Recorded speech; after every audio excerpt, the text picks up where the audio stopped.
بسم اللہ والصلاۃ والسلام علی رسول اللہ۔ معزز ناظرین و سامعین، اشرف آصف جلالی صاحب کے جو باطل دعوے ہیں جن کی وجہ سے ہمارا ان سے اختلاف ہے، ان میں سے پہلی بات تو یہ ہے کہ انہوں نے سیدہ کائنات کے لیے کہا کہ جب وہ باغ فدق مانگ رہی تھیں تو وہ خطا پر تھیں، بعد ازاں کہا کہ وہ غلطی پر تھیں، پھر اپنے اس جرم کو حضور اعلیٰ گولڑوی کے سر تھونپنے کی کوشش کی۔ تو جب انہیں کہا گیا کہ حضور اعلیٰ گولڑوی نے اپنی کسی کتاب میں ایسا نہیں لکھا، اور پھر ایک قانون دیا کہ ان الامکان اذا کان متعلقا بالماضی یستلزم الوقوع، یہ ایک ایسا قانون بیان کیا کہ اگر اس قانون کو درست مان لیا جائے، استغفر اللہ معاذ اللہ، اس سے تمام صحابہ اور آل بیت اور بڑی بڑی مقتدر ہستیوں کی تکفیر تک لازم آتی ہے۔ پھر اس نے اور آگے بڑھتے ہوئے کہا کہ حضرت سیدنا ابوبکر صدیق نے حضرت بی بی پاک کو لقمہ حرام سے بچایا، اور پھر ذنب کی اضافت حضرت سیدہ کائنات کی طرف کی، اور بعد ازاں انبیاء علیہ السلام کی خطاؤں کو جو ہے گنوایا۔ حالانکہ اعلیٰ حضرت فاضل بریلوی رحمۃ اللہ تعالی اور صاحب بار شریعت نے واضح طور پر یہاں لکھا ہے کہ سوائے قرآن کی تلاوت اور حدیث کی روایت کے اس طرح کی چیزوں کو بیان کرنا یہ حرام اور اشد حرام ہے۔ حضرت داؤد علیہ السلام کے بارے میں کہا کہ انہیں فیصلہ کرنے میں خطا ہو گئی۔ حضرت سیدنا ابراہیم علیہ السلام کے حوالے سے کلمہ کفر بولنے کا اس بات کیا، اور سب سے بڑھ کر یہ کہ نبی پاک صلی اللہ علیہ وسلم کے الفاظ کو نامناسب قرار دیا کہ جنہیں مقام و محل نے عدم مناسبت سے نکالا۔ اور طرفہ تماشا تو یہ ہے کہ گزشتہ دنوں اسی معاملے پر جلالی صاحب کے متعلقین اور مفتی چمن زمان نجم القادری کے درمیان تحریری مناظرہ ہوا، تو اس میں انہوں نے اسی ان کے باطل دعوے کو جب ہائی لائٹ کیا تو اس کا جواب دیتے ہوئے جلالی صاحب کے جو وکیل ہیں انہوں نے کہا کہ جناب اس میں کوئی بے ادبی اور گستاخی نہیں ہے، یہاں تک اپنے استاد کے دفاع میں کہہ دیا کہ امر خارجی کے اعتبار سے نامناسب امر کا ذات رسالت سے صادر ہونا حکمت کے پیش نظر درست ہے۔ اس چیز پر جب ان کا تعاقب کیا گیا تو پھر بعد ازاں اس شخص نے کہا کہ بھئی میں اپنے یہ الفاظ میرے کالعدم سمجھے جائیں، میری گفتگو ساری کالعدم سمجھی جائے، اور بعد ازاں جب علماء نے مزید تعاقب کیا تو پھر اس نے رجوع کی اور نامکمل اور مبہم توبہ کی۔ توبہ کے ارکان پورے نہیں کیے، کیونکہ توبہ کا رکن اعظم یہ ہے کہ آپ اپنی گناہ اور خطا کو تسلیم کریں اور اس کے بعد اس پر اللہ تعالیٰ سے معافی مانگیں۔ جبکہ ان صاحب نے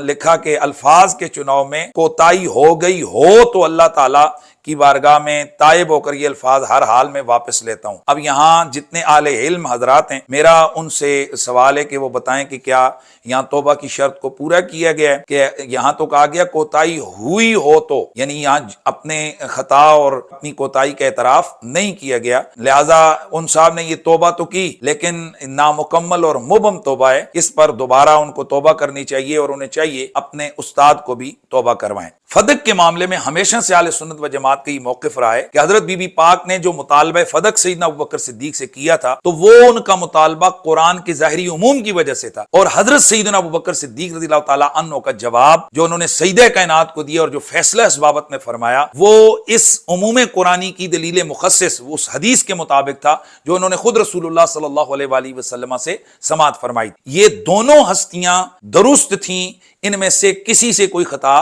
کوئی غلطی سرزد نہیں ہوئی۔ جبکہ اشرف جلالی صاحب نے اپنا یہاں ایک نیا موقف امت کے سامنے پیش کیا کہ اس معاملہ فدق میں بی بی پاک نے جب مطالبہ فدق کیا تھا تو وہ خطا پر تھی، بعد ازاں انہوں نے وہ لفظ بولے کہ وہ غلطی پر تھی، پھر کہا کہ حضرت بی بی پاک کی وہ جو خطا ہے تو یہ خطا اجتہادی ہے۔ اس پر علماء اہل سنت کی طرف سے یہ کہا گیا سیدہ کائنات کے لیے اس مقام پر جو آپ خطا کو خطا اجتہادی کے درجے میں لا کر تعویل کر رہے ہیں، یہ یہاں خطا اجتہادی کی تعویل ہو ہی نہیں سکتی ہے، اور اگر بالفرض خطا اجتہادی کی تعویل آپ کی مان بھی لی جائے تو سیدہ کی طرف اس خاص باغ فدق کے اس مطالبے کے اندر ان کے اس عمل کو جو کہ ظاہری قرآن کے مطابق تھا اور اس پر اجماع صحابہ ہے کہ یہ عمل قرآن کے ظاہری عموم پر عمل کرتے ہوئے تھا، تو اس عمل کو اگر کوئی شخص خطا اجتہادی بھی قرار دے تو یہ سیدہ کی تنقیص سے شان ہے۔ اس کے اوپر ان حضرات کی طرف سے یہ دوبارہ موقف سامنے آیا کہ اگر کسی ہستی کی طرف خطا اجتہادی کی اضافت کر دی جائے تو یہ اس کی تنقیص شان نہیں، اس کی وجہ یہ ہے کہ خطا اجتہادی میں ایک نیکی کا ثبوت ہوتا ہے، لہٰذا یہ اس کی تنقیص شان نہیں۔ اس پر ہمارا موقف یہ ہے کہ ہاں اگر تو کسی ہستی سے کوئی امر اس سے صادر ہوا ہو، اس کو اگر خطائے اجتہادی کی تعویل میں لایا جائے پھر تو درست ہے، یہ اس کی تنقیص شان نہیں، جیسے حضرت مولا مرتضیٰ کے محاربین کے لیے خطائے اجتہادی کی تعویل کی جاتی ہے اور یہ درست ہے۔ لیکن اگر کسی ہستی نے کچھ نہ بھی کیا ہو اور اس کو کہا جائے کہ اس نے خطائے اجتہادی کی ہے، ایسی صورت میں یہ تنقیص شان ہے۔ اس پر ان کی طرف سے مزید آگے بڑھ کر موقف آیا، انہوں نے کہا نہیں، اگر کسی ہستی نے کچھ بھی نہ کیا ہو، خواہ مخواہ بھی اگر کہہ دیا جائے کہ فلاں بندہ، فلاں حضرت، فلاں شخصیت، فلاں صحابی، فلاں تابعی، فلاں اہل بیت کا بندہ وہ خطائے اجتہادی برے، تو اس میں اس کی کوئی تنقیص شان نہیں ہے۔ اور میرا دعویٰ ہے کہ اگر خطائے اجتہادی نہ بھی ہو پھر بھی منسوب کر دی جائے تو کوئی عیب نہیں ہوتا، یہ عیب ہے ہی نہیں۔ پچھلے دنوں سے یہ لوگ مناظرے کا ایک وویلا کر رہے تھے، مناظرہ کا چیلنج میں نے اشرف جلالی صاحب کو کیا اور ان کی طرف سے اس کو کوئی جواب نہیں آیا۔ ان کے بنائے ہوئے اصول کے مطابق چونکہ میں نے اشرف جلالی صاحب کو 1 نہیں 2 نہیں 3 مرتبہ سے زائد مرتبہ ٹائم دیا، ان کی طرف سے کوئی جواب نہیں آیا، لہذا انہوں نے اپنی طرف سے ایک قانون اور اصول بیان کیے، اس قانون اور اصول کے تحت وہ مناظرہ میں جیت گئے ہوں۔ 26 دسمبر شام 6 بجے تک کا ہم نے ٹائم دیا اور عرفان شاہ کی طرف سے کوئی جواب نہیں آیا۔ ایک تو یہ شکست، عرفان شاہ ایک مرتبہ پھر اس میدان میں شکست خوردہ ہوا اور اب وہ قصہ پارینہ بن چکا۔ جیسے یہ لوگ کہتے ہیں ہم نے فلاں وقت سید عرفان شاہ صاحب کو دیا، لہٰذا ان کی طرف سے جواب نہیں آیا تو ہم مناظرہ جیت گئے، ان کی شکست ہو گئی۔ اسی طرح میں نے اشرف جلالی کو مناظرے کا چیلنج کیا، اس کی طرف سے جواب نہیں آیا، لہٰذا اس کی یہ شکست ہے اور میں مناظرہ جیت گیا۔ بھئی جو اصول تم نے بیان کیا وہی اصول میں نے بیان کیا۔ بہرحال میں پہلے بھی کہہ چکا ہوں یہ لوگ میدان مناظرہ میں کبھی نہیں آئیں گے۔ جب کبھی بھی مناظرے کا اہتمام کیا جائے گا تو یہ لوگ، میں آپ کو ابھی سے کہہ رہا ہوں کہ یہ وہاں پر کوئی نہ کوئی دگڑ بازی کریں گے کہ تاکہ مناظرہ پرامن طریقے سے منعقد نہ ہو، کیونکہ جس دن مناظرہ منعقد ہو گیا یہ بری طرح سے یہ لوگوں کے سامنے ایکسپوز ہوں گے۔ معزز ناظرین، مناظرہ تو نہیں ہوا لیکن مناظرے سے پہلے اللہ تبارک و تعالیٰ نے میری مدد کی اور الحمدللہ العظیم اس مالک کی مہربانی ہے کہ میرا موقف ثابت ہو گیا اور مناظرہ کیے بغیر میں مناظرہ جیت گیا۔ مناظرہ کیے بغیر میرا موقف الحمدللہ ان لوگوں نے مان لیا۔ آپ حیران ہوں گے وہ کیسے؟ معزز ناظرین و سامعین، میں تھوڑا سا مناظرے کے ساتھ میرا شغف ہے اور مجھے معلوم ہے کہ کہاں دانا ڈالنا ہے اور کہاں ڈوری کھینچنی ہے، کہاں ڈوری اس کو کھلا چھوڑنا ہے اور کس طرح جھٹکا دے کر پھر جناب اڑنگے میں لانا ہے۔ تو اسی طریقے کے مطابق میں نے ان کے آگے ایک دانا ڈالا تھا پچھلے دنوں، تو انہوں نے وہ دانا چگ لیا۔ یہ تو ابھی میرے ساتھ مناظرہ کرنے لگے تھے۔ میں نے ایک پوڈ کاسٹ کے اندر گفتگو کے دوران میں نے ان کے سامنے ایک سوال رکھا کہ آپ کہتے ہو کہ حضرت بی بی پاک سے خطائی تعدی ہوئی ہے اور خطائی تعدی کسی کے ذمہ لگانا یہ کوئی عیب نہیں، یہی قول آپ حضرت بکر صدیق کے لیے کیوں نہیں کر رہے؟ بھائی اہل سنت و جماعت کا موقف ہے کہ بی بی پاک نے قرآن پہ عمل کیا، ابوبکر صدیق نے حدیث پہ عمل کیا، تو حدیث کے سننے میں بھی تو غلطی لگ سکتی ہے ابوبکر صدیق رضی اللہ تعالیٰ عنہ۔ اکیلے ہیں نا اس حدیث کے راوی، وہ اکیلے ہیں، بالکل ٹھیک، تو ان کو سمجھنے میں خطائے اجتہادی لگ سکتی ہے۔ تو اگر یہ کہہ دیا جائے کہ یہ جو حضرت ابوبکر صدیق بی بی پاک کو منع فرما رہے تھے، نہ کر رہے تھے، تو ان سے خطا ہوئی، اور بعد میں مہینے بعد کہو نہیں ان سے خطائی تعدی ہوئی، اور پھر وہی سارے دلائل یہاں رکھو جو بی بی پاک کے لیے رکھ رہے ہو، تو میں سننے والوں سے کہتا ہوں دل پہ ہاتھ رکھ کے بتاؤ، کیا یہ ابوبکر صدیق کے شایان شان ہے؟ یہ ابوبکر صدیق کی بیعت بھی ہوگی کہ نہیں ہوگی؟ اگر نہیں ہوگی تو پھر کیوں، اور اگر ہوگی تو پھر کیوں؟ تو سیم پوزیشن ہے دونوں طرف کہ جو حدیث میں عمل کر رہے ہیں اگر اس کے لیے خطائی تعدی آپ ثابت کرنے کی کوشش کریں تو یہ آپ اہل سنت سے خارج ہو جائیں گے۔ تو جو قرآن پہ عمل کر رہی ہے کہ تم کہتے ہو کہ سیدہ کائنات بی بی پاک سلام اللہ علیہا آپ کی طرف خطائے اجتہادی کی اگر نسبت کر دی جائے، باوجود ہے کہ حالانکہ وہ قرآن کے ظاہری عموم پر عمل کر رہی ہیں، تو اس میں ان کی کوئی تنقیص شان، تو میں نے ان کے سامنے ایک الزامی سوال رکھا کہ مجھے یہ سوال کا جواب دو، اگر کوئی بندہ یہ کہے کہ اس فدق کے معاملے میں سیدنا ابوبکر صدیق کا عمل حدیث رسول کے مطابق تھا اور اس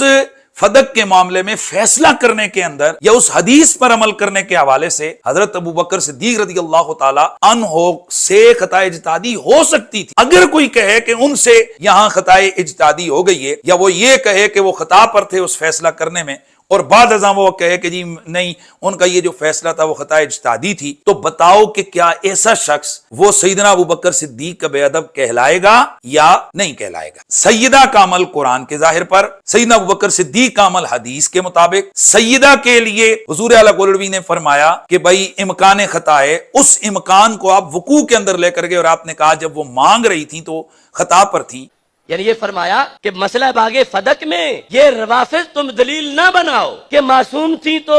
مانگنا ہی حق کی دلیل ہے، نہیں خطا کا امکان تھا اور خطا پر تھیں، اب مانگ رہی تھیں خطا پر تھیں۔ تو انہی حضور اعلیٰ گولڑوی نے ملفوظات شریف کے اندر اسی فدق کے معاملے میں امکان خطا کو صحابہ کرام کے لیے بھی انہوں نے جائز رکھا۔ آپ لکھتے ہیں، آپ یہ پڑھ سکتے ہیں یہ سامنے سکرین پر، کہ ہو سکتا ہے یعنی اس فدق کے معاملے میں ہو سکتا ہے صحابہ کرام سے کوئی اجتہادی قصور یا خطا ظاہر ہوئی یا باہمی منازعات نے ان کے درمیان صورت کشیدگی پیدا کی ہو، لیکن واجب العصمت تو صرف ملائکہ اور انبیاء ہیں،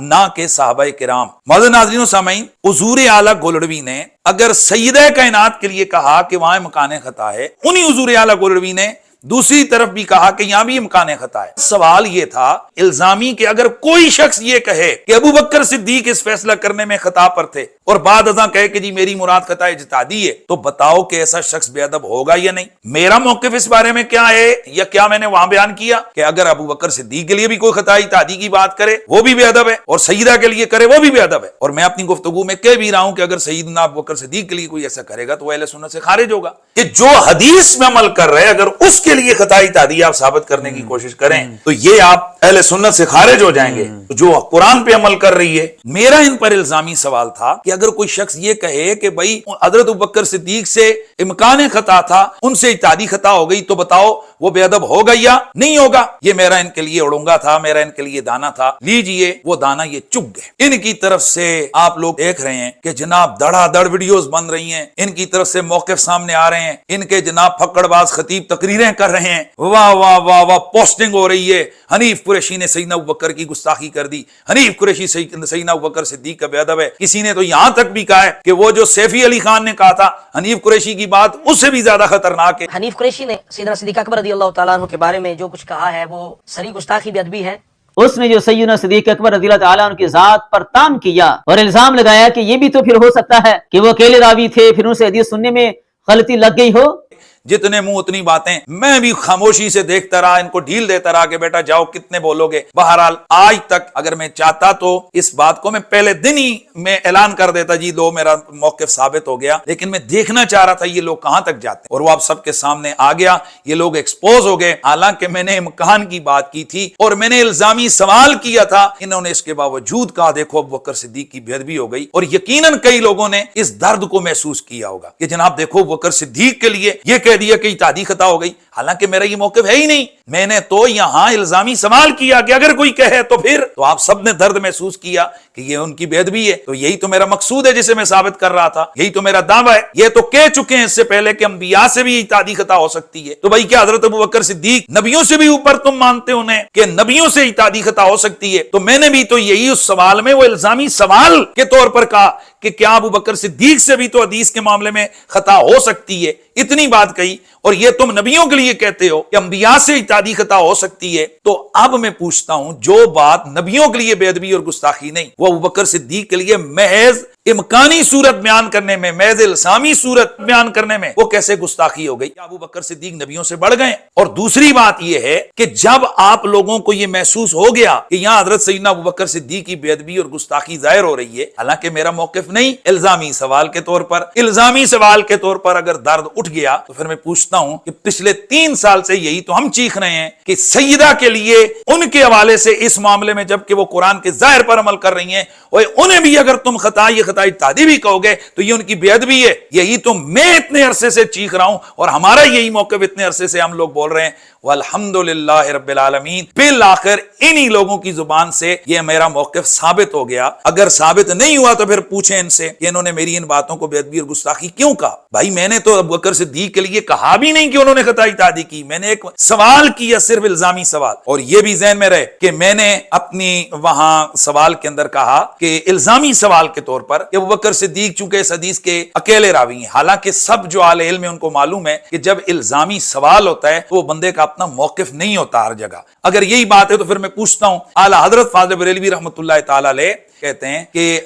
جو بندیوں کا خدا تو وہ ہے کہ جو لواطت کر سکتا ہے، زنا کر سکتا ہے، فلاں کا، وہ آگے ساری چیزیں وہ وہ بیان کرتے ہیں. تو اگر یہ کسی سوال کرنے والے کا موقف ہوتا ہے اس کا سارا سوال کرنا الزامی طور پر, تو پھر کیا خیال ہے آپ کا کہ اعلیٰ حضرت معاذ اللہ تعالیٰ کی توہین کر رہے ہیں, جیسے کہ اکثر جاہل دیوبندی یہاں سے اعتراض کرتے ہیں. تو اسی طرح میں نے حضرت سیدنا ابوبکر صدیق رضی اللہ تعالیٰ عنہ کے حوالے سے یہاں پر الزامی سوال کیا, اور اس میں نے کہہ دیا جی کہ اس حدیث کا اکیلے راوی حضرت سیدنا ابوبکر صدیق ہیں. سیدنا ابوبکر صدیق کے لیے اگر محض امکانی صورت میں وہ گستاخی ہے تو اس کا وقوع کر کے بی بی پاک کے لیے اگر کہا جائے جب وہ مانگ رہی تھی تو خطا پر تھی, تو یہ بی بی پاک کی بے ادبی اور گستاخی کیوں نہیں ہے؟ ہمارا وہی موقف ہے جو حضور اعلیٰ کہے کہ یہاں پر اس حدیث کے راوی اکیلے حضرت سیدنا ابوبکر صدیق رضی اللہ تعالیٰ عنہ نہیں ہے, دیگر صحابہ کرام بھی ہیں. بہرحال یہ تو مسئلہ ہی کوئی نہیں ہے بھائی, حضرت ابوبکر صدیق اکیلے نہیں ہیں, ان کے ساتھ دیگر صحابہ کرام بھی اس حدیث کے راوی موجود ہیں. میرا تو الزامی سوال تھا ابوبکر صدیق کی بے ادبی کے حوالے سے, تو جب تم نے مان لیا کہ ابوبکر صدیق کی بے ادبی ہوئی ہے, تو جس دلیل کے تحت ابوبکر صدیق کی گستاخی اور بے ادبی آپ کو لگی ہے نا, اسی دلیل کے تحت ہمیں بھی سیدہ کائنات کے لیے اس معاملے میں بے ادبی اور گستاخی لگی ہے. اور یہی الحمدللہ العظیم ہمارا موقف ہے,